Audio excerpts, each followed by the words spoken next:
जय हिंद दोस्तों, कैसे हैं आप सब। स्वागत है आपके पास फिर से। देखिए, अगर आपके 30 में से 25 क्वेश्चन ठीक हो जाते हैं आधुनिक भारत में आज, तो मान करके चलो कि आपकी तैयारी ठीक है, अच्छी है।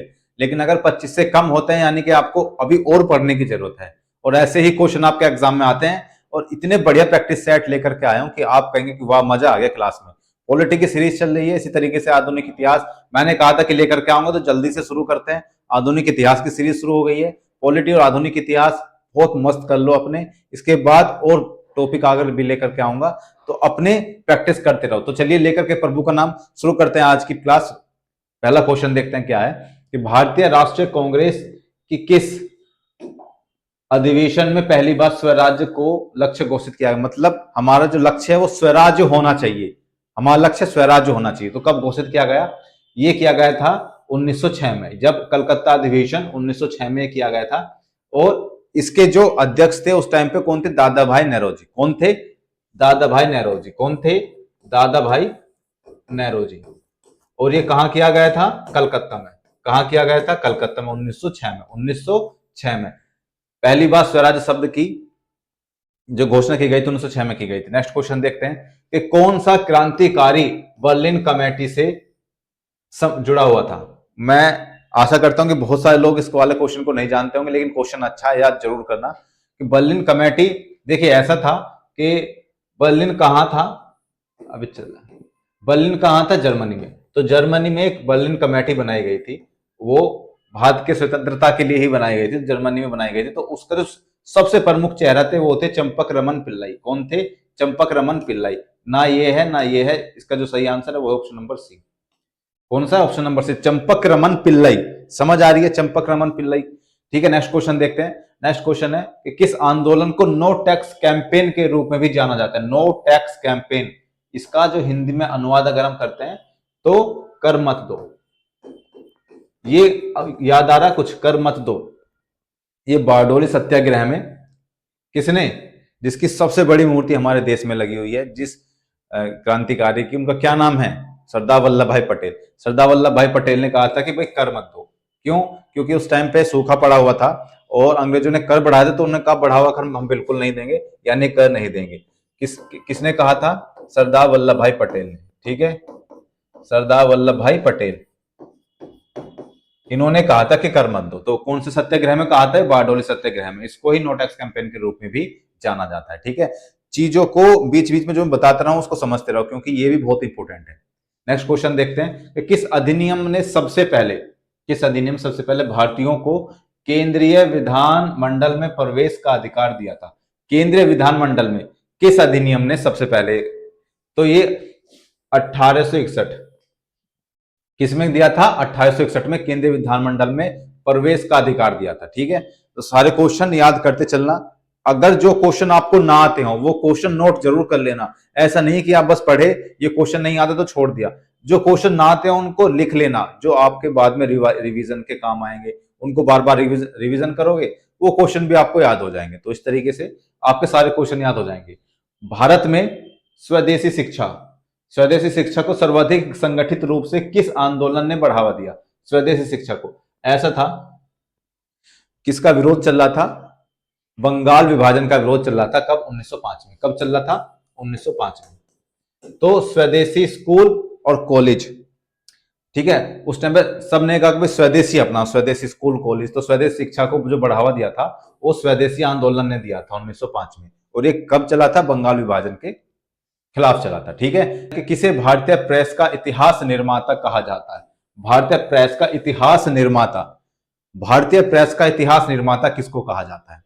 इसका ऑप्शंस बताइए, आप खुद बताइए किसको कहा जाता है। बाल गंगाधर तिलक को, राजा राम मोहन राय को, सुभाष चंद्र बोस को, या दादा भाई नौरोजी को? किसको कहा जाता है? ये तो बहुत इजी क्वेश्चन है, आपको पता होना चाहिए। बाल गंगाधर तिलक को कहा जाता है। किसको कहा जाता है? बाल गंगाधर तिलक को कहा जाता है। ठीक है, केसरी किसका था? बाल गंगाधर तिलक का ही तो था। तो प्रेस का इतिहास का निर्माता किसे कहा जाता है? बाल गंगाधर तिलक को। नेक्स्ट क्वेश्चन देखते हैं कि गदर पार्टी, गदर पार्टी याद आई? गदर पार्टी, गदर मचा दूंगा, गदर गदर मचा दूंगा। वो इस गदर पार्टी ने गदर ही मचा दिया था, गदर ही मचा दी थी इन्होंने। गदर पार्टी का मुख्य उद्देश्य क्या था? भारतीय शिक्षा में सुधार? बिल्कुल नहीं, इनको शिक्षा से कोई मतलब नहीं था। सशस्त्र क्रांति द्वारा स्वतंत्रता, उद्योग का निर्माण, इनको कोई मतलब नहीं था, उद्योग से रियासतों का विलय कोई मतलब नहीं था। इनका जो मतलब था वो था सशस्त्र क्रांति द्वारा स्वतंत्रता, मतलब हम क्रांति द्वारा स्वतंत्रता लेकर के आएंगे अपने देश में। ठीक है, यही इनका एक मुख्य और प्रमुख यही उद्देश्य था गदर पार्टी का। इन्होंने गदर ही मचा दी थी, सब लोगों को इन्होंने परेशान कर दिया था, सभी अंग्रेजों को। नेक्स्ट क्वेश्चन देखते हैं, किस नेता ने कहा राजनीति आजादी के बिना सामाजिक सुधार व्यर्थ है? पहले तो इसका मतलब समझ लो कि अगर हमें राजनीतिक आजादी नहीं मिलेगी, हमें अपने लोगों पे शासन करने की आजादी नहीं मिलेगी, तो हम उनकी समस्याओं को कैसे समझ पाएंगे? अगर समस्याओं को समझ भी लिया तो उनका निराकरण कैसे करेंगे जब तक हमारे पास राजनीतिक अधिकार नहीं होंगे, वो स्वतंत्रता नहीं होगी, आजादी नहीं होगी, तब हम सामाजिक तौर पर सामाजिक सुधार कर ही नहीं सकते। सामाजिक सुधार भी तो हम तभी कर सकते हैं जब हमारे पास राजनीतिक शक्ति हो, राजनीतिक अधिकार हो। ठीक है, तो इसका ये आंसर है। ये किसने कहा था? स्वामी विवेकानंद ने। वो तो ऐसी बात नहीं करते हैं, मतलब करते हैं लेकिन वो ऑप्शन में ठीक नहीं। बीजी तिलक ने, दयानंद सरस्वती ने, या बाबा साहेब अंबेडकर ने? किसने कहा था? ये कहा था बीजी तिलक ने। किसने? तिलक साहब ने कहा था, बाल गंगाधर तिलक जी ने ये कहा था। ठीक है, नेक्स्ट क्वेश्चन है कि पिट्स इंडिया एक्ट कौन सा? Pitt's India act, Pitt's India act के तहत अंग्रेजों ने कौन सी संस्था बनाई? ये इंपॉर्टेंट क्वेश्चन है। पिट्स इंडिया एक्ट के तहत अंग्रेजों ने कौन सी संस्था बनाई? सचिवालय बनाया? नहीं। बोर्ड ऑफ कंट्रोल बनाया था। क्या बनाया था? Board of control. Royal council? नहीं। प्रीवी काउंसिल? नहीं। तो बोर्ड ऑफ कंट्रोल इसका सही आंसर होगा। क्या होगा? गिनकर बताइएगा कि आपके कितने क्वेश्चन ठीक हुए, और जब तक क्वेश्चन ठीक ना हो ना, बार बार एक बार फिर से देखना वीडियो को, और जो क्वेश्चन ना हो उनको लिख लेना, फिर से बता रहा हूं। नेक्स्ट क्वेश्चन देखते हैं कि बंगाल विभाजन 1905 कब हुआ था? बंगाल विभाजन 1905। मुझे कमेंट में ये बताइए कि बंगाल विभाजन किसने किया था? बंगाल विभाजन किसने किया था, ये कमेंट में लिख करके बताइए। को किसने रद्द किया? हम यहां पूछ रहे हैं कि किसने रद्द किया, लेकिन कमेंट में बताइए किसने किया था। तो रद्द किसने किया था? लॉर्ड कर्जन ने, लॉर्ड हार्डिंग द्वितीय ने, लॉर्ड मिंटो ने, लॉर्ड रीडिंग ने? किसने किया था? देखो, जिसने बंगाल विभाजन को रद्द किया, इतना बढ़िया काम किया, तो याद करने की ट्रिक बता रहा हूं। उन्होंने इतना बढ़िया काम किया तो उन्होंने शहर के चारों तरफ, शहर में हर चौराहे पर अपने होर्डिंग लगा दिए। क्या लगा दिए? होर्डिंग लगा दिए। तो इसका क्या मतलब है कि लॉर्ड हार्डिंग द्वितीय ने रद्द किया था। याद हो गया? अब तो नहीं भूलोगे। बंगाल विभाजन को इतना अच्छा काम करने के बाद उन्होंने होर्डिंग लगा दिए थे। ठीक है, नेक्स्ट क्वेश्चन देखते हैं। नेक्स्ट क्वेश्चन है कि 1916 के लखनऊ समझौते, 1916 में लखनऊ समझौते ने किस सिद्धांत को स्वीकार किया? किस सिद्धांत को स्वीकार किया? 1916 में लखनऊ समझौते में ऐसा हुआ था कि मोहम्मद अली जिन्ना ने कहा था कि पृथक निर्वाचक क्षेत्र चाहिए, पृथक निर्वाचन क्षेत्र चाहिए। ठीक है, तो मुसलमानों के लिए पृथक निर्वाचन क्षेत्र की मांग उठी थी, तो उसमें कांग्रेस ने इसको स्वीकार कर लिया था। कब किया था? 1916 में लखनऊ में पृथक निर्वाचन। इसका जो सही आंसर होगा वो है पृथक। ना तो भारत विभाजन है, ना पूर्ण स्वराज्य है, ना संघीय शासन है, पृथक निर्वाचन को स्वीकार कर लिया गया था। ठीक है, नेक्स्ट क्वेश्चन देखते हैं कि क्विट इंडिया प्रस्ताव, ये क्या है? क्विट इंडिया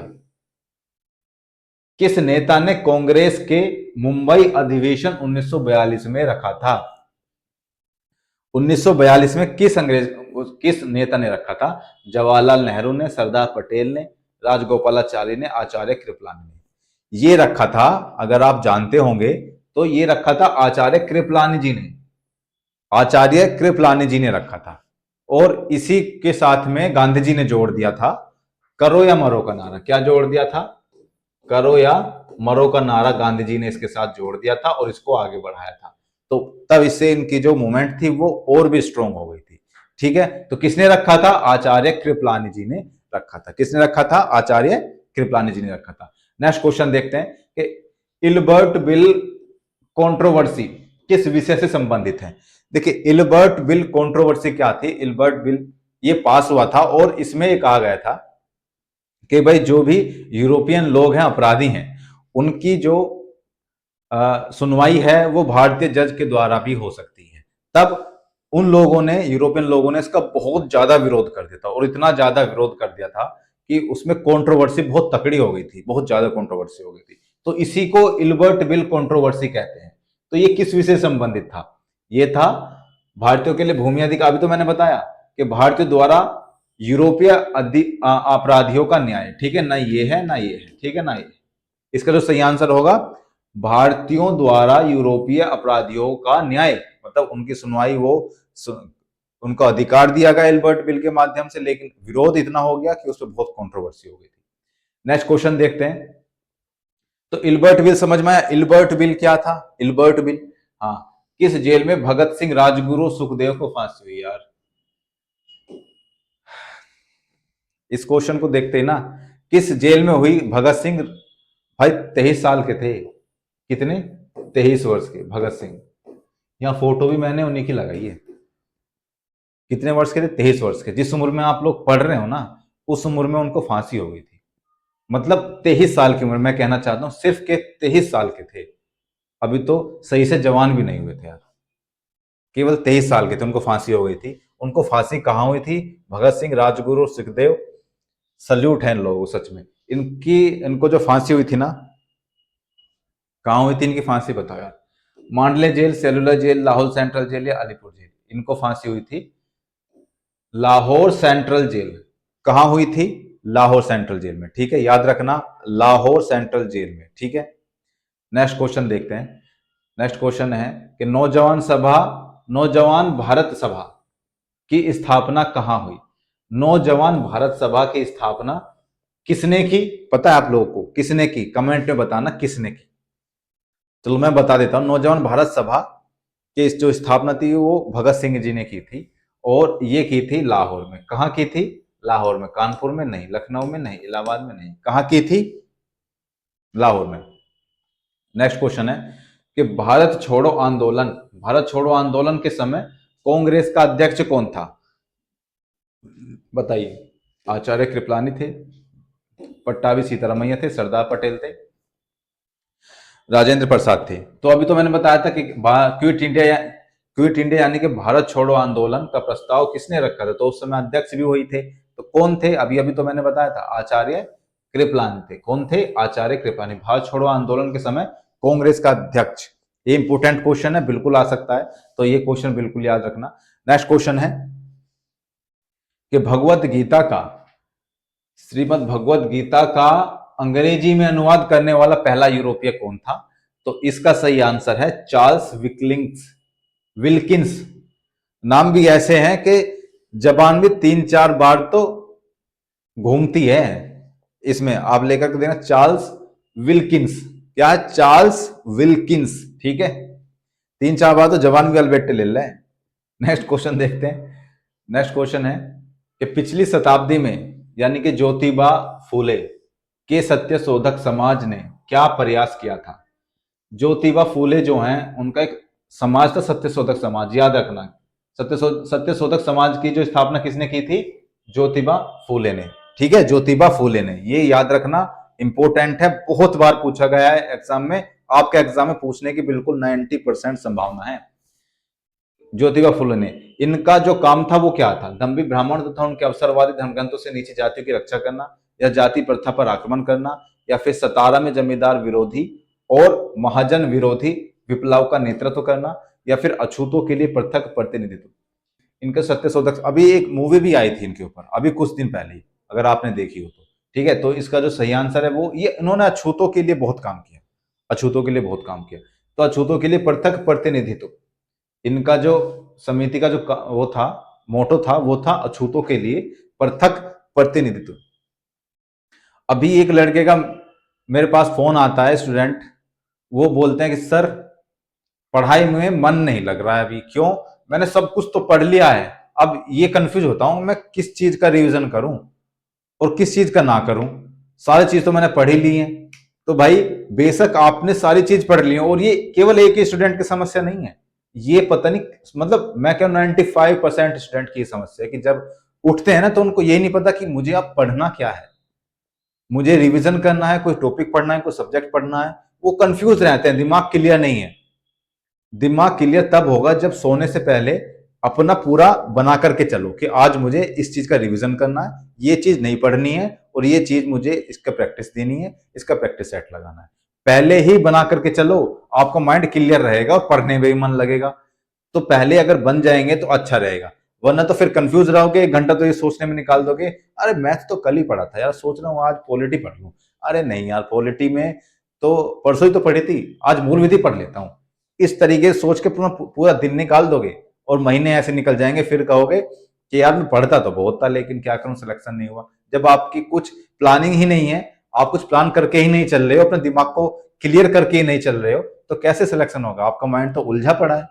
इसको सुलझाओ, पहले ही चीजें क्लियर करके चलो, लिख लो अपने एक पेज पर, डायरी पर, कि कल मुझे क्या पढ़ना है, कल मुझे किस चीज का रिवीजन करना है, ये चीजें पढ़नी है, इसका मुझे प्रैक्टिस करनी है, ये यहां से पढ़ना, ये यहां से पढ़ना, सब कुछ पहले ही क्लियर कर लो कि मुझे 8 घंटे पढ़ना है, इन 8 घंटे में ये चीजें पढ़ूंगा।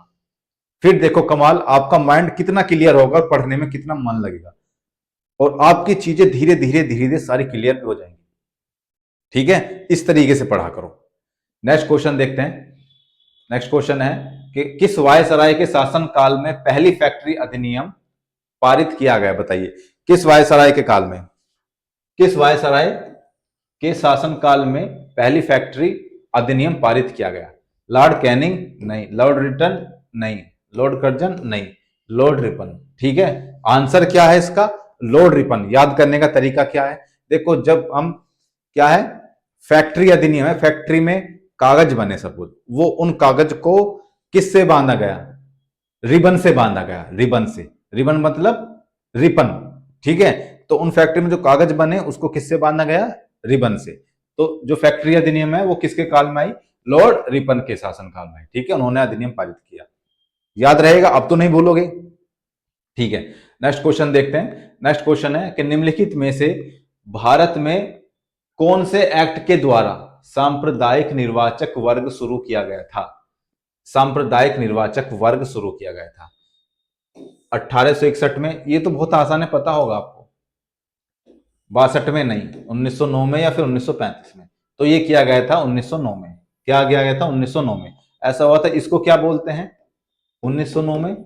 इसको मार्ले मिंटो सुधार भी बोलते हैं। क्या बोलते हैं? मार्ले मिंटो सुधार। ये क्यों लाया गया था? ये कांग्रेस को खुश करने के लिए लाया गया था। जब बहुत सारी चीजें हो गई थी, अंग्रेजों को लगा चलो एक लॉलीपॉप देना अब जरूरी है, बहुत टाइम हो गया, तो कांग्रेस को एक लॉलीपॉप दिया इन्होंने। ठीक है, इनको किसको? कांग्रेस को खुश करने के लिए लाया गया था, लेकिन कांग्रेस नहीं मानी। कांग्रेस को खुश करने के लिए लाया गया था, कांग्रेस नहीं मानी। ठीक है, तो इसमें सांप्रदायिक, इसमें धर्म के आधार पर निर्वाचक मंडल की संस्तुति की गई थी, धर्म के आधार पर। ठीक है, तो इन्होंने नहीं माना था। तो ये क्या था? इसको सही आंसर क्या है? ऑप्शन नंबर 3, निर्वाचक वर्ग शुरू किया गया था। ठीक है, नेक्स्ट क्वेश्चन है कि एक खुली प्रतियोगिता परीक्षा के माध्यम से इंडियन सिविल सर्विस में भारतीयों के लिए प्रवेश को निम्नलिखित में से किसने संभव बनाया? किसने संभव बनाया? विलियम वेंटिंग ने, डलहौजी ने, मेयो ने या रिपन ने? किसने बनाया? वेंटिंग ने, डलहौजी ने, मेयो ने, रिपन ने। देखिए, ऐसा था, जो इंडियन सिविल सर्विस थी ना, आईसीएस, इसकी जो परीक्षा थी वो हमेशा लंदन में ही होती थी। लंदन से ही अधिकारी बन करके आते थे। अब आपको पता है उस टाइम पे देश वैसे ही गुलाम था, तो लंदन कितने लोग जाते थे? गिने चुने कुछ लोग गिने चुने लोग लंदन जाते थे। और लंदन जाकर भी अपने दिमाग से ये सोचना कि हम अंग्रेजों से आगे बढ़ करके हम आईसीएस की परीक्षा देनी चाहिए। कितने लोग होंगे ऐसे? अगर 100 लोग लंदन में हैं तो उनमें से 1 या 2 लोग ऐसा सोचते होंगे चलो आईसीएस की परीक्षा दे लेते हैं, हम भी अधिकारी बन जाएंगे। क्योंकि उस टाइम पे तो अपनी मानसिकता से ही लड़ना बहुत बड़ी बात थी। हमारी मानसिकता का लेवल ही इतना नीचा था कि हम उससे लड़ ही नहीं पाते थे। हम हमेशा ये सोचते थे कि अंग्रेज is the best, English man is the best. उस मानसिकता से लड़ना और फिर उस परीक्षा को, इतनी कठिन परीक्षा को पास करना लंदन में जाकर के, कितनी बड़ी बात थी। तो वहां पे पहले लंदन में ही होती थी।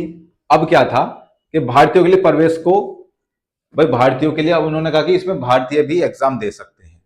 किसने ये कहा था? ये कहा था डलहौजी ने। ठीक है, किसने कहा था? डलहौजी ने। सबसे पहले कौन थे? सबसे पहले कौन थे? सत्येंद्रनाथ। कौन थे? सत्येंद्रनाथ टैगोर। कौन थे? सत्येंद्रनाथ टैगोर। और ये सोचो कि उस समय में सत्येंद्रनाथ टैगोर कितने इंटेलिजेंट व्यक्ति होंगे, जिन्होंने अपनी मानसिकता से, लोगों की मानसिकता से, आसपास के समाज से लड़ करके इतनी बड़ी परीक्षा टॉप की थी उन्होंने। ठीक है, नेक्स्ट क्वेश्चन देखते हैं। नेक्स्ट क्वेश्चन है कि निम्नलिखित संधियों को काल के अनुक्रम के लगाइए। संधियों को काल, पहले कौन सी संधि हुई थी, इनमें से पहली कौन सी संधि हुई थी, देखिए इनमें से पहले हुई थी सालबाई की संधि, ठीक है, फिर हुई थी श्रीरंगपट्टनम की संधि, फिर हुई थी बसीन की संधि और फिर अमृतसर की संधि, ठीक है। तो इसका जो सही आंसर होगा वो सी इसका सही आंसर होगा। क्या होगा, सी इसका सही आंसर होगा, ठीक है, सी सही आंसर होगा। अगर संधि याद नहीं तो संधि याद जरूर कर लेना, संधि से क्वेश्चन बनता है और ऐसे क्वेश्चन जरूर बनते हैं। काल के अनुक्रम में लगाइए, सही विकल्प चुनिए, कौन सही नहीं है, कौन सही है, चारों में से कौन सा ऑप्शन ठीक है, चार विकल्प दे दिए जाएंगे। इस तरीके से आपके क्वेश्चन बनते हैं, ठीक है। नेक्स्ट क्वेश्चन देखते हैं। नेक्स्ट क्वेश्चन है कि अंग्रेजों ने निम्नलिखित स्थानों पर जिस क्रम में अपने व्यापार केंद्र स्थापित किए उनका सही कालानुक्रम बताइए। किस काल में, मतलब किस स्थानों पर, स्थान बताइए। कलकत्ता पे सबसे पहले कहां की थी, देखो ऐसे ऑप्शन देखो, सबसे पहले कहां की थी, सूरत में, यानी कि ये वाले दो ऑप्शन में से कोई सा एक हो सकता है। पहले तो ये तो नहीं होंगे, ठीक है। सूरत के बाद कहां की थी, मद्रास में, यहाँ दोनों में ठीक मद्रास आ रहा। फिर उसके बाद कहां की थी, बंबई में, यहाँ बंबई, यानी कि इसका जो ऑप्शन होगा वो थर्ड होगा। क्या होगा, सूरत, मद्रास, बंबई, कलकत्ता, ठीक है। इस ये क्वेश्चन भी इंपॉर्टेंट है,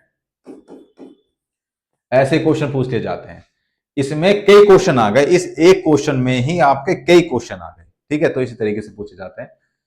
कलकत्ता, मद्रास, बंबई में उच्च न्यायालय निम्नलिखित में से किस वायसराय के कार्यकाल में अस्तित्व में आए थे।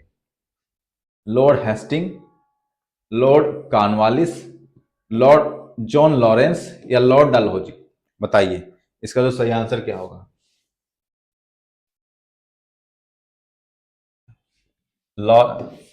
John Lawrence, John Lawrence. याद करने का तरीका बता देता हूं, देखो जब हम किसी भी हाई कोर्ट से केस जीत करके आ जाते हैं तो व्यक्ति की जान में जान आ जाती है। क्या आ जाती है, जान में जान आ जाती है कि भाई अब हम जीत गए, मुझे कोई दिक्कत नहीं है। तो जान में जान मतलब जॉन लॉरेंस, क्या, जॉन लॉरेंस। क्वेश्चन क्या है, उच्च न्यायालय इन तीनों जगह कलकत्ता, मद्रास, बंबई में उच्च न्यायालय निम्नलिखित में से किस वायसराय के कार्यकाल में अस्तित्व में आए, किस वायसराय के कार्यकाल में अस्तित्व में उच्च न्यायालय, तो जॉन लॉरेंस, यानी कि जान में जान आ गई, ठीक है। इस तरीके से याद करो और अब आप बिल्कुल नहीं भूलोगे। अगर ये क्वेश्चन आ गया तो आप बिल्कुल गलत नहीं करोगे। इसी तरीके से सारे क्वेश्चन याद करो, यहीं पे वीडियो को देखते देखते सारे क्वेश्चन याद कर लो, ठीक है। नेक्स्ट क्वेश्चन देखते हैं। नेक्स्ट है कि निम्नलिखित में से कौन सा भारत में प्रमुख फ्रांसीसी बस्ती थी। फ्रांसीसी का गढ़ माना जाता है, फ्रांसीसियों का गढ़ माना जाता है। आज भी उस स्थान पर फ्रांसीसी कल्चर चलता है, फ्रांसीसी का जैसा पहनावा चलता है, फ्रांसीसी जैसे भवन बनाए जाते हैं, कल्चर फ्रांसीसी की तरह ही है। आज भी वहां पे रोडों के नाम, इमारतों के नाम, स्टैचूज फ्रांसीसी व्यक्तियों के नाम पर ही चलते हैं आज भी। और वहां से वो फ्रांसीसी कल्चर अभी तक भी खत्म नहीं हुआ है। फ्रांसीसी कब के निकल गए, वहां से वो कल्चर खत्म नहीं हुआ है अभी भी। तो समझ लो कि फ्रांसीसी को कितना गहरा जड़ वहां अभी भी दबी हुई है, अभी तक वहां से वो जड़ उखड़ी नहीं है, इतने साल होने के बावजूद भी। तो कितना बड़ा गढ़ रहा होगा फ्रांसीसियों का वहां। और वो जगह कौन सी थी, वो जगह थी पांडुचेरी। क्या गोवा थी, नहीं, क्या कौन सी थी, पांडुचेरी। कौन सी जगह थी वो, पांडिचेरी। अभी भी वहां फ्रांसीसी कल्चर चलता है, ठीक है। नेक्स्ट क्वेश्चन देखते हैं कि फरवरी 1928 में, फरवरी 1928 में भारत आने वाले साइमन कमीशन का बहिष्कार किया गया, क्योंकि भाई साइमन कमीशन आए थे 1928 में, साइमन कमीशन आया था ना 1928 में, उसका बहिष्कार किया गया।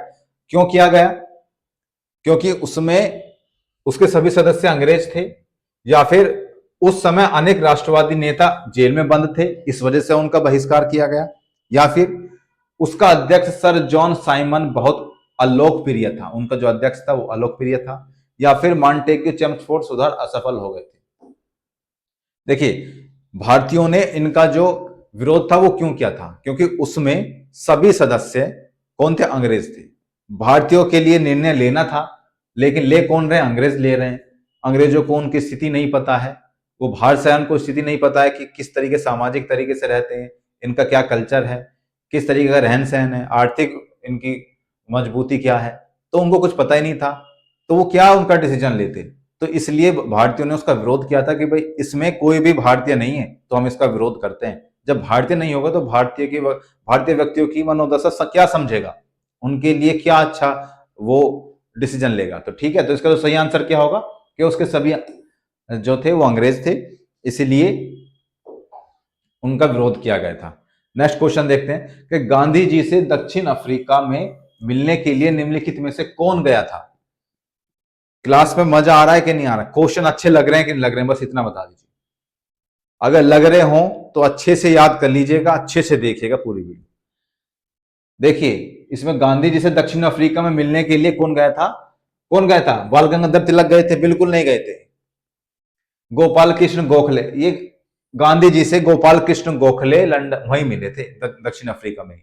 गोपाल कृष्ण गोखले जी गांधी जी से दक्षिण अफ्रीका में ही मिले थे, वहीं पे दक्षिण अफ्रीका में ही उनसे मिले और गांधी जी ने उनको अपना गुरु मान लिया था। राजनीतिक गुरु कौन थे गांधी जी के? गोपाल कृष्ण गोखले ही थे, उनको अपना गुरु मान लिया था। किसने? गांधी जी ने। ठीक है, तो इसका जो सही आंसर होगा वो क्या होगा?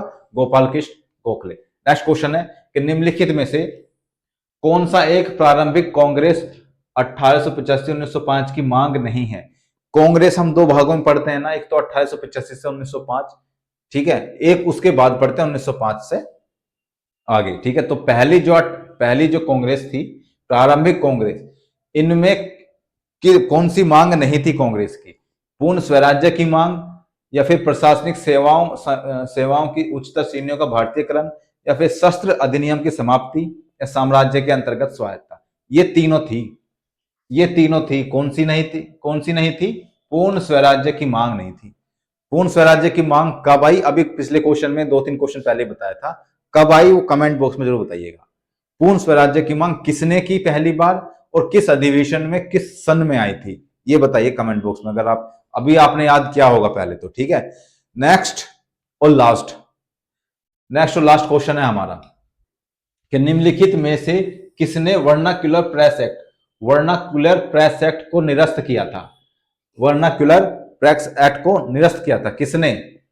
लॉर्ड रिटन ने, लॉर्ड रिपन ने, लॉर्ड डफरिन ने, लॉर्ड लैंसडाउन ने। तो इसका जो सही आंसर है लॉर्ड रिपन। क्या है? लॉर्ड रिपन ने वर्नाक्युलर प्रेस एक्ट को निरस्त किया था।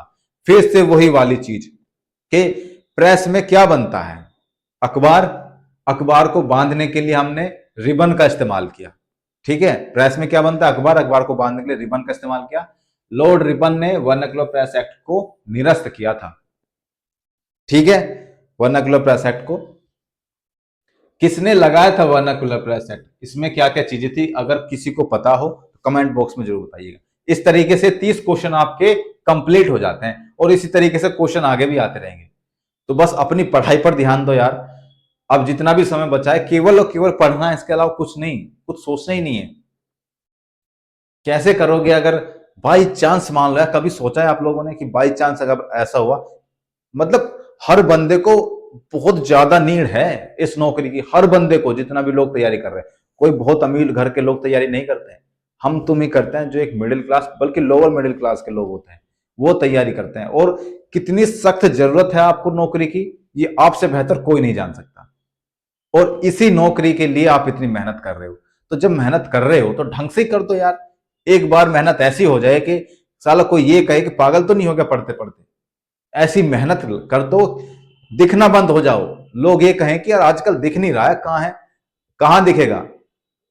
पढ़ाई कर रहा है कमरे में, कहां दिखेगा? ना आजकल शादी पार्टियों में दिखता, ना दोस्तों के साथ घूमता फिरता दिखता है।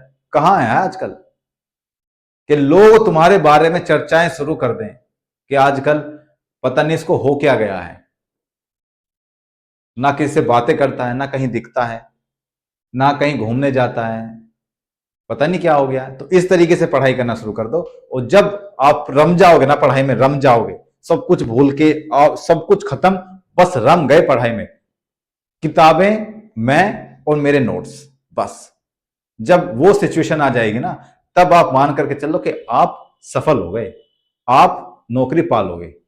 और अगर आपका ध्यान भटकता रहा ना, तो फिर कुछ नहीं होगा भाई, फिर कुछ हो ही नहीं सकता। ध्यान को भटकने मत दो, फोकस्ड करो अपने ध्यान को, फोकस करो केवल पढ़ाई पर। जब जब जब जब ध्यान भटकेगा, तब तब आपकी स्टडी में समस्या आएगी ही आएगी, तो ध्यान को भटकने मत दो। बुलाती है मगर जाने का नहीं, ठीक है। बहुत सारी चीजें बुलाती हैं आपको, जाने का नहीं, पढ़ाई पे ध्यान रखने का है और अपना सिलेक्शन लेने का है। मिलते हैं अगली वीडियो में, तब तक के लिए जय हिंद।